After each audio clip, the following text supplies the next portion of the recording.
Bom dia, igreja! A paz do Senhor! Leitura bíblica de hoje para darmos continuidade ao nosso terceiro episódio sobre antecedendo a Páscoa, sobre a Páscoa. Hoje é o terceiro dia, o sepultamento e o silêncio.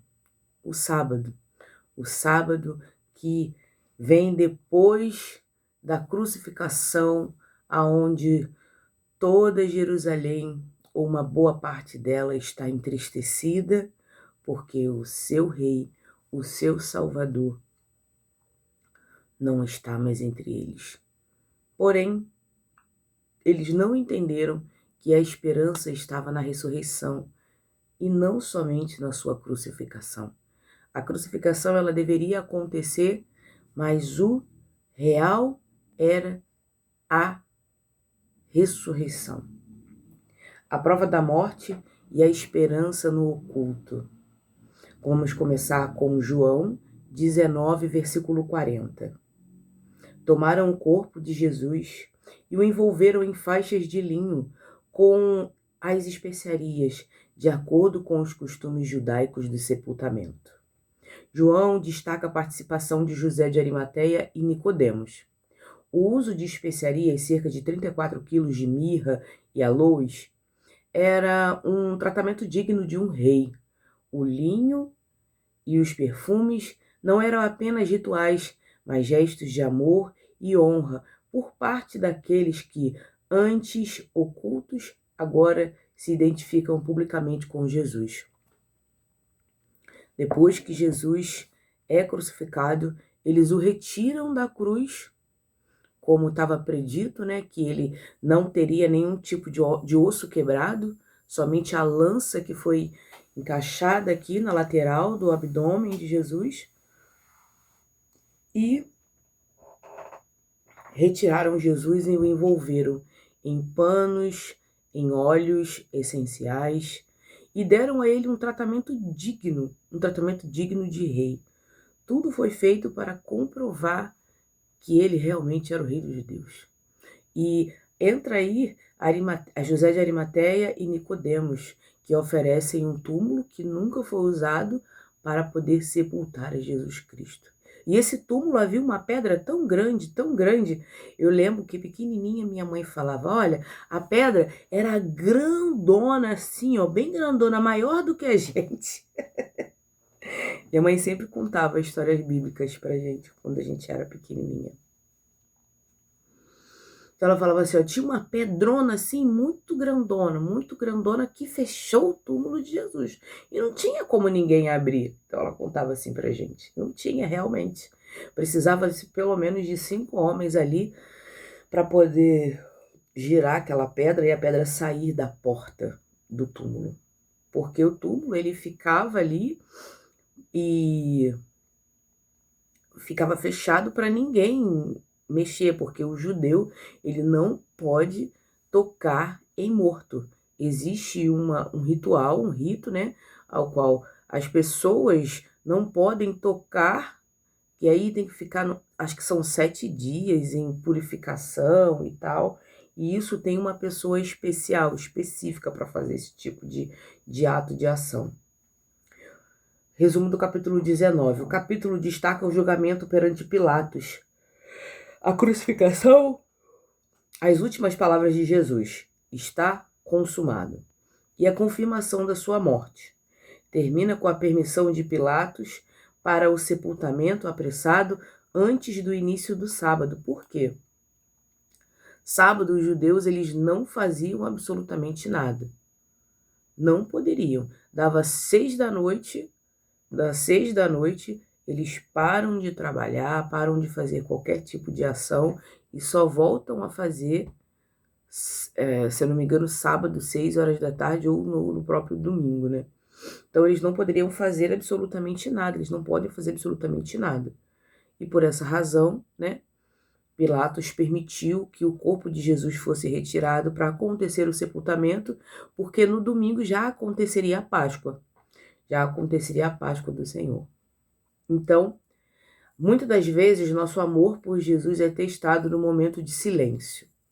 Mesmo quando parece que a esperança morreu, Nossa dedicação e honra a Ele devem permanecer intactas. Cuide das coisas de Deus com a mesma excelência que Nicodemos cuidou do corpo do Mestre. Ou seja, muitas das vezes estamos sozinhos no silêncio. Só o silêncio e muitas das vezes a nossa lágrima é que nós ouvimos. E o barulho do silêncio é ensurdecedor.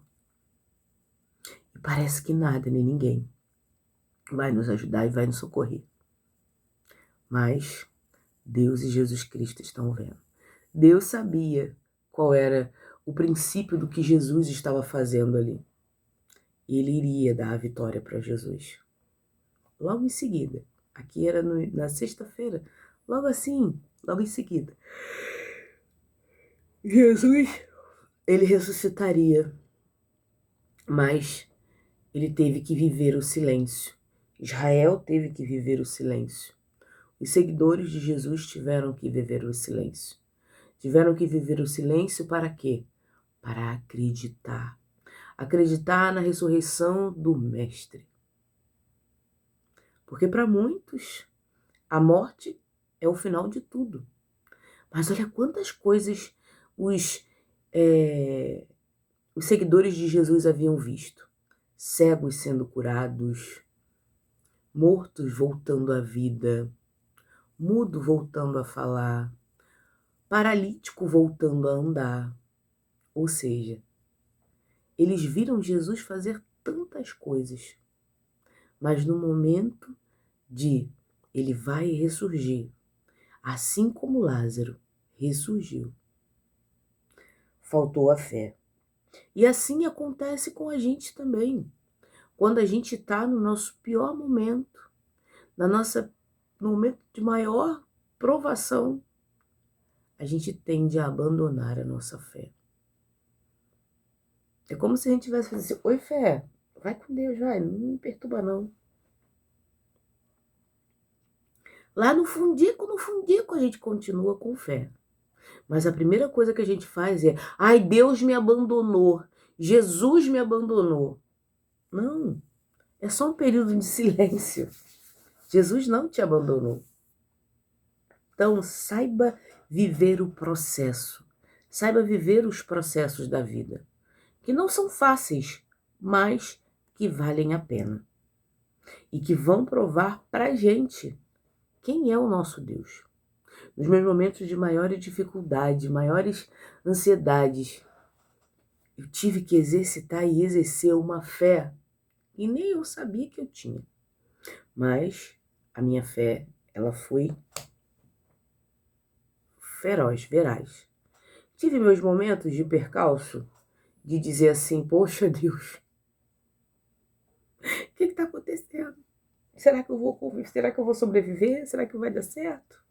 Será que o que eu estou fazendo é a melhor escolha? Muitas das vezes eu me peguei pensando dessa forma. E Jesus, ele foi ali e com calma, muitas das vezes em silêncio, provou para mim que minhas escolhas estão sendo escolhas sábias. Então, no dia de hoje, se você tem alguma dúvida do que você está escolhendo, escolha primeiramente o Senhor. Depois, ore a Ele. Ore a Ele que Ele vai te mostrar qual é o caminho que você deve perseguir e que você deve percorrer. Mateus 27:60. O túmulo emprestado. E o colocou em seu próprio túmulo novo, que havia mandado cavar na rocha. Depois rolou uma grande pedra na entrada do túmulo e retirou-se. O fato de o túmulo ser novo, cavado na rocha, cumpre a profecia de Isaías 53, versículo 9. Foi designado um túmulo com os ricos. Jesus nasceu em uma manjedoura emprestada e foi sepultado em um túmulo emprestado. A grande pedra era o selo final da morte física, uma barreira que separava o mundo dos vivos do mundo dos mortos. O capítulo 27, ele narra o remorso e suicídio de Judas. O julgamento perante Pilatos, a escolha de Barrabás, a zombaria dos soldados, a crucificação e os sinais sobrenaturais da morte de Jesus, o terremoto e o véu se rasgando. Aplicação: Deus usa o que temos para cumprir seus propósitos.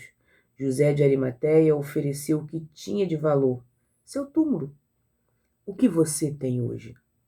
Recursos, talentos, tempo, que pode ser colocado à disposição do reino de Deus, mesmo nos momentos de aparente derrota. Mesmo nos momentos em que a gente tem derrotas na nossa vida, a gente tem alguma coisa a acrescentar. Eu digo a vocês, existiram momentos na minha vida em que eu estava embaixo do magma da terra, já tinha passado do fundo do poço. E o meu dom é ministrar aulas. E eu, lá embaixo, no fundo do poço, lá no magma da terra, depois do fundo do poço, eu continuei com a minha aulinha da minha turminha de EBD. E eu e meu marido, a gente exercitava esse trabalho dentro da igreja. A gente pegava um monte de ministério. Gente, para saber qual é o seu ministério, eu vou te dar a dica. Pega aí, anota aí no papel, porque essa daí é a dica de milhões. Para você saber qual é o seu ministério, entre em todos os ministérios, que você vai saber qual é o seu dom, aonde você trabalha melhor. Eu aprendi que ministrando aulas eu sou muito boa. Então, não só isso, tem outras coisas também que eu sou boa. Mas na finança eu não sou boa. Não sei dividir, não sei mexer com bens, com dinheiro. Não é um forte meu. Então, cálculo, para ser mais sincera. Não que eu tenha problemas com o dinheiro, né, minha gente? Mas a minha questão são os cálculos. Eu não sou muito boa com cálculos. Então, é um calcanhar de Aquiles meu, é uma coisa meio que não é muito boa minha. Então, mas trabalhar em grupo é comigo mesmo. Quando eu preparava o almoço do grupo jovem, era muito bom. Eu preparava o almoço, eu fazia, cada um fazia uma coisa. Eu tava lá com a barriga no fogão, sou ótima na cozinha. Vamos cozinhar. Sou fogutinha. Eu com a barriga no fogão, mexendo panela. E o outro, você corta o alho, você corta a cebola, você corta, faz a salada, você faz não sei o que, você faz não sei o que lá, sou boa com liderança também. Então, eu sei delegar funções para cada pessoa. Então, no que eu sei exercitar esse tipo de trabalho, para mim se tornava muito fácil. Então, envolva-se em um ministério, ou até mesmo 2, 3. Cara, você vai ver a quantidade de dons que você tem que o Senhor pode usar. Então é isso. Quais são os seus recursos? Quais são os seus dons? É você ter um bom emprego com que você ganha bem? Você pode ajudar um ministério? Ajudar talvez o grupo jovem? Ajudar talvez um encontro de casais? Ajudar talvez uma família com uma cesta básica, vendo se ela tem alimento dentro de casa. Gente, existe muita coisa para a gente fazer. Se é com o seu tempo, você pode sentar com alguém, fazer uma visita, sentar, conversar, buscar entender o que está acontecendo com os irmãos, por que está acontecendo, o que houve. A gente tem sempre à nossa disposição tudo que a gente pode fazer. E Deus, ele nos dota com dons. Se eu não sei o meu dom ainda, o Senhor, ele vai mostrar. Ele mostra. Então eu me embrenhava em tudo quanto é tipo de ministério para eu saber qual era a minha missão. Eu descobri que com jovens eu sou muito boa. Eu entendi que ministrando aulas eu sou muito boa. Então, se a igreja souber utilizar muito bem esses dons, cara, você vai ajudar de formas excepcionais o reino. E qual é o seu intuito? É fazer a obra do Senhor. Então nós não estamos fazendo somente para a igreja, nós estamos fazendo diretamente para Deus. E quando a gente faz para Deus, Deus cuida da gente. Deus me tirou lá de dentro do fundo do poço, lá embaixo do magma da terra, me retirou, me limpou, bateu a poeira, me deu banho, tirou as cicatrizes da queda do poço, e hoje eu tô aqui, viva, feliz, fazendo o meu melhor. E é isso. E vamos trabalhar para o reino, vamos fazer a obra do Senhor. Você pode estar passando por problemas, faz a obra do Senhor, que Ele vai te ajudar. E é isso. Quando você cuida do outro, Deus cuida de você. Dica de milhões. Lucas 23, 53. A obediência no descanso. Então, voltaram para casa e prepararam especiarias e perfumes. Mas descansaram no sábado em obediência ao mandamento. Lucas enfatiza a fidelidade das mulheres que seguiram Jesus. Mesmo em meio à dor terrível da perda, elas mantiveram a reverência à lei de Deus, o descanso do sábado. Elas preparavam suas atividades não por falta de amor, mas por obediência. Foi um tempo de espera passiva, confiando que Deus agiria no tempo certo. As mulheres entenderam que Jesus de fato ressuscitaria. E é isso. Nós, hoje, temos a certeza de que Jesus vai voltar. Tendo a certeza de que Jesus vai voltar, qual é o seu medo? Qual é a sua dúvida? Qual é o seu temor? O que te causa dor? Busque obediência. Na obediência, nós buscamos a certeza do que Deus pode fazer. Capítulo 23 apresenta Jesus diante de Herodes e Pilatos, o consolo às mulheres de Jerusalém no caminho da cruz, a promessa ao ladrão arrependido e a morte de Jesus, focando na sua mansão e no impacto sobre aqueles que assistiam à cena. Era uma cena dolorosa. Não sei se vocês já viram o filme do Mel Gibson, A Paixão de Cristo. Se não, vão ver. Porque ele relata muito próximo do que Jesus passou, do que Jesus sentiu, de tudo que aconteceu. Aplicação. Há momentos em que a melhor atitude é parar e descansar na promessa de Deus. A pressa humana não apressa o agir divino. Aprenda a confiar em Deus durante os sábados da sua vida, do Shabat. Aqueles períodos em que nada parece estar acontecendo, mas Deus está preparando o domingo.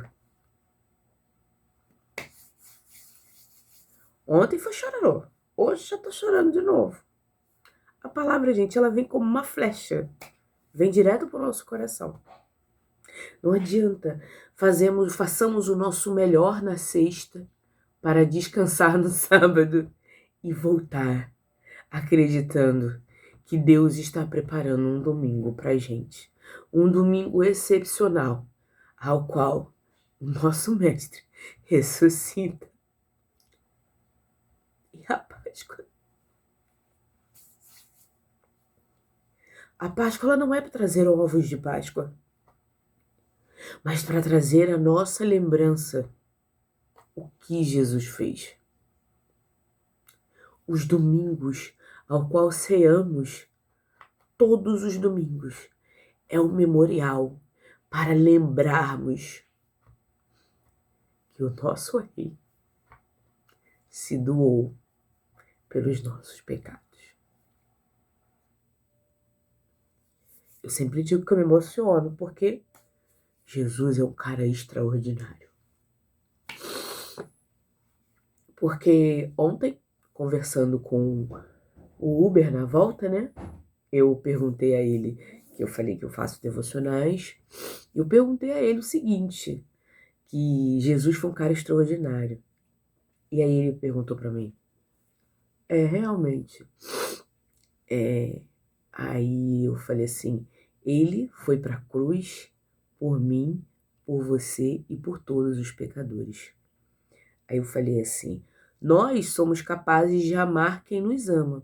Por exemplo, disse para ele assim, sua mãe, você ama sua mãe, você seria capaz de dar a sua vida por ela. Ele, sim, minha mãe é tudo para mim. Certo, mas se você soubesse que a sua irmã foi estuprada e que você estaria frente a frente com ele, o que você faria? Aí ele, eu pegaria ele, mataria ele, que não sei o que é. Eu falei, então, Jesus mesmo sabendo que hoje eu e você cometeríamos pecado, e mesmo assim, ele nos perdoa diariamente. Aí ele falou assim, realmente, é outro tempo, é outra situação. Eu falei, não, é o mesmo tempo. O tempo do perdão, o tempo de mudança de coração é aqui, é agora. Não tem outro caminho. E é isso, minha gente. O tempo da mudança, da troca, da retirada de sentimentos é agora, é hoje. Você tem a chance hoje. Jesus está te dando a chance hoje. O seu sábado é hoje. Para a sua sexta-feira de crucificação, de retirada do pecado, é hoje. Amanhã é o sábado do descanso. E o domingo que Jesus está preparando da nova criatura, do ressurgimento, é amanhã. Então, no dia de hoje, se você tem algum problema com alguém, peça desculpa, peça perdão. Enquanto é tempo, Jesus ainda não voltou. Ele ainda está te dando mais essa chance. Ele está dizendo assim para você, meu filho, volta para os meus átrios. Volta para a casa do seu pai. Não me abandone nunca mais. Eu sou o seu Senhor. Eu estou contigo. Mas eu preciso que você tome uma postura, que você tome um posicionamento. E assim, eu te ajudarei. É o próprio Cristo falando para você. É o próprio Jesus direcionando para você a mensagem que você precisa escutar. Mateus 27, 66.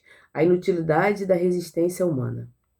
Assim, eles foram, selaram a pedra e colocaram guardas junto ao túmulo para garantir que nada iria acontecer ao corpo de Jesus. De tão burburinho que aconteceu, de tanto problema que aconteceu, botaram 2 guardas ali na frente do túmulo para que não acontecesse nenhum tipo de fraude. Para você ver como os guardas que tentaram fraudar a situação de Jesus, porque o que aconteceu? O anjo veio, abriu lá a porta do túmulo, colocou os guardas lá para dormir, abriu a porta do túmulo. Esses guardas, se estivessem dormindo com um sono normal humano, qualquer um que tentasse empurrar a pedra, eles já iriam acordar. Porque imagina uma pedra pesada, uma grande pedra pesada, que precisava pelo menos de 5 homens ali para poder empurrar, pelo menos, se não fosse mais. 5 homens para poder empurrar, você acha que eles iam conseguir pegar sem fazer barulho? Para quê? Para os guardas não acordarem. Concorda? Não existia guindaste, não existia varinha mágica do Harry Potter, não existia.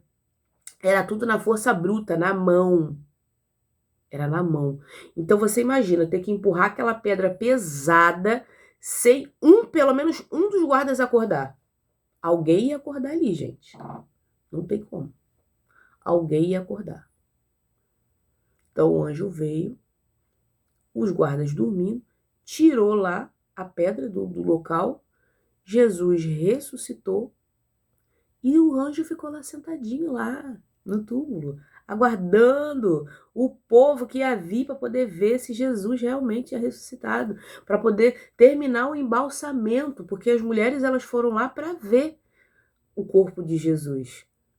Ia ter que pegar um monte de gente para poder abrir o túmulo. E quando chegaram lá, entraram em desespero, porque o túmulo já estava aberto. E é isso. E amanhã a gente continua com essa parte aí. Os líderes religiosos temiam que o corpo fosse roubado, lembrando-se da promessa da ressurreição. Eles usaram o poder político, o selo romano e o poder militar, a guarda, para tentar conter o plano de Deus. Eita! O selo romano era um cordão esticado sobre a pedra, e rompendo-lo era crime capital.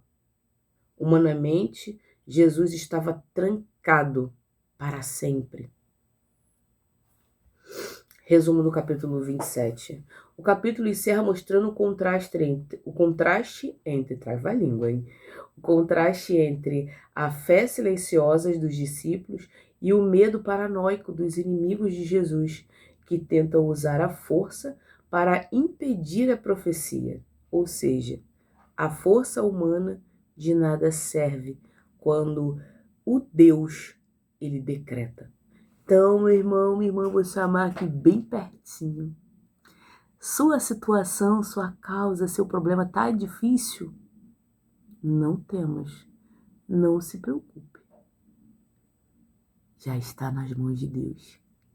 E se já está nas mãos de Deus, Deus é especialista em transformar impossível em possível.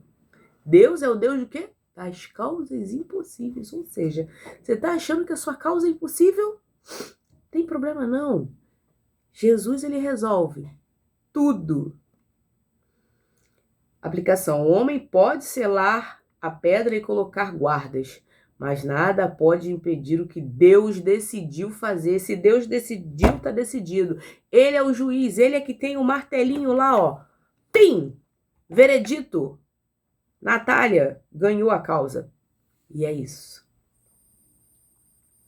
Não temas barreiras, as leis ou as forças que tentam sepultar suas promessas. Onde o homem coloca um ponto final, Deus coloca uma vírgula para o próximo milagre. Eita glória! E é isso.